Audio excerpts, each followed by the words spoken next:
Online औषधी विक्रीच्या विरोधात अखिल भारतीय औषधी विक्रेत्यांचे जिल्हाधिकारी कार्यालयासमोर धरणे आंदोलन। अखिल भारतीय औषधी संघटनेच्या वतीने विविध मागण्यांसाठी बुधवार दिनांक मे 20 रोजी नांदेड शहरात औषध दुकाने बंद ठेवून निषेध करण्यात आला। ऑनलाईन औषधी विक्री, त्यातून येणारी बोगस औषधी, ऑनलाईन प्लॅटफॉर्मवर औषधांची बेधडक विक्री होत आहे। नागरिकाच्या आरोग्याशी खेळ करणाऱ्या ऑनलाईन औषधी विक्रीला तीव्र विरोध करत हा बंद अखिल भारतीय औषधी संघटनेच्या वतीने पुकारली आहे। या पार्श्वभूमीवर शहरातील नागरिकांनी आवश्यक औषधांचा साठा करून घ्यावा असे आवाहन संघटनेच्या पदाधिकाऱ्यांनी केले आहे।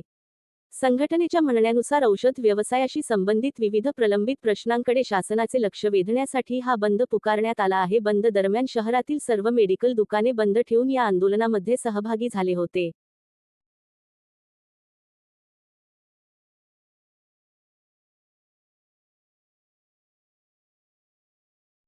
मित्रांनो, आज अखिल भारतीय केमिस्ट अँड ड्रगिस्ट असोसिएशनचं ऑनलाईन फार्मसी व बेकायदेशीर औषधी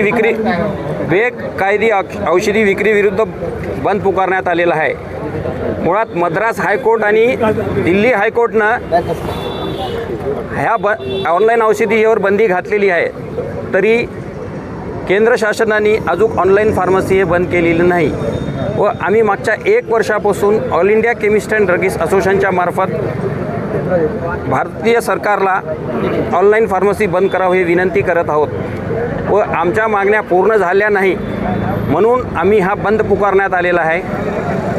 जवळपास महाराष्ट्रातील 1,30,000, मराठवाड्यातील 40,000 व भारतात 12.5 लाख केमिस्ट दुकानं आहेत आणि या दुकानाच्या भरोश्यावर जीविका जगणारे जवळपास 5.5 कोटी लोक आहेत आणि या 5.5 कोटी लोकांच्या पोटावर आता गदा आलेली आहे ऑनलाईन फार्मसीच्या मार्फत। तर हाही ऑनलाईन फार्मसी बंद व्हावी आणि जगात कोणत्याही देशात ऑनलाईन फार्मसी हे बेकायदेशीर आहे। फक्त भारतातच हे ऑनलाईन फार्मसी चालू आहे, जगात कुठंच ऑनलाईन फार्मसी नाही।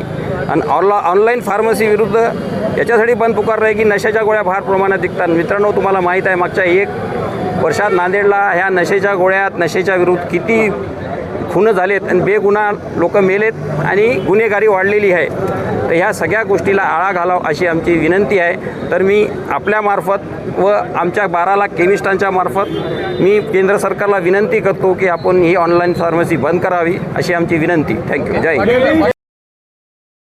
मराठवाड्याचे अध्यक्ष दीपक कोठारी यांनी संपूर्ण ही माहिती तुम्हाला दिलेली आहे। हा बंद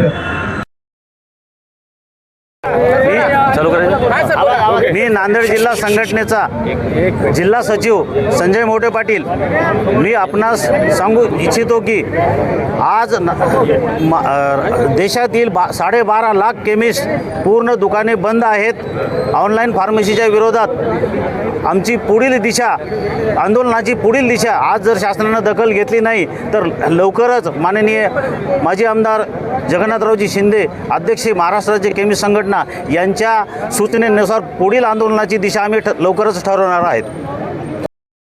माझं नाव विजय वाघमोडे आहे, मी B.Pharm आहे, माझं रिटेलर आहे।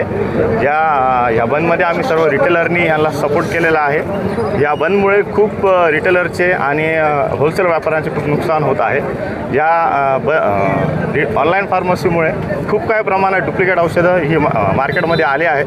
त्याचे खूप सारे दुष्परिणाम पेशंटला भेटत आहेत। जिथं पेशंटला 1 महिन्यात कव्हर व्हायला पाहिजे तिथं 3 ते 4 महिने लागत आहेत। त्यासाठी आम्ही हा बंद पुकारलेला आहे की त्यानेकरून फक्त ब्रँडेड औषधी ही सगळ्यांना व्यवस्थित भेटावी। ह्या अनुषंगाने खूप जणांना आमच्यामुळे त्रास होत आहे, खूप ग्राहकांना हा त्रास होत आहे, पण त्यासाठी आम्ही सर्वजण दिलगिरी व्यक्त करतो ह्या संदर्भात। आणि जर कोणाला काही इमर्जन्सी अशी लागतच असेल तर त्यासाठी आम्ही आमचे नंबर दिलेले आहेत, जेणेकरून कोणाला या गोष्टीचा त्रास होईल। त्यामुळे आम्हाला सर्वांनी सपोर्ट केल्याबद्दल आम्ही खूप खूप धन्यवाद। ओके। अखिल भारतीय केमिस्ट अँड ड्रगिस्ट असोसिएशनने हा 1,20,000 महाराष्ट्रातले जे केमिस्ट आहेत त्यांनी बंद पुकारलेला आहे। याच्यात मूळ मुद्दा बंदचा हा आहे की ऑनलाईन जे मार्केटिंग आहे, ऑनलाईनमध्ये जे औषधं मिळतात, मला एकच मुद्दा इथं सांगायचा आहे की भारतामध्ये एकमेव कमोडिटी औषधाची अशी आहे की ज्याला DPCO ॲक्ट लागू आहे, ड्रग प्राईस कंट्रोल ॲक्ट,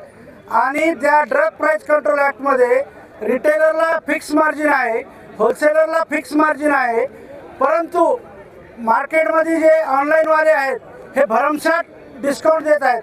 तर जर कंपन्यांकडून शासनाकडून DPCO ॲक्टमध्ये जर फिक्स मार्जिन आहे तर हे एक्स्ट्रा डिस्काउंट कुठून देत आहेत?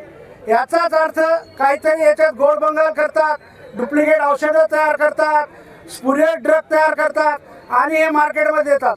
आणि मला जनतेला आवाहन करायचं आहे की कुठल्याही ऑनलाईनमधून जनतेने औषधी खरेदी करू नये.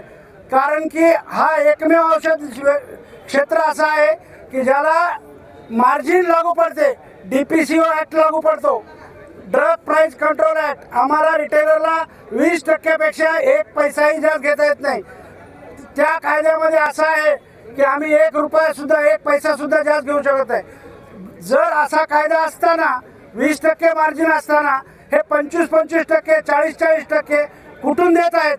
हे शासनाला हे आम्हाला विचारायचं आहे की हे जे स्पुरियस ड्रग आहे, जीवाशी जो खेळ चालू आहे, रुग्णांच्या जीवाशी जो खेळ चालू आहे हा बंद झाला पाहिजे. याच्यासाठी हा आम्ही बंद पुकारलेला आहे. धन्यवाद. केमिस्ट एकता.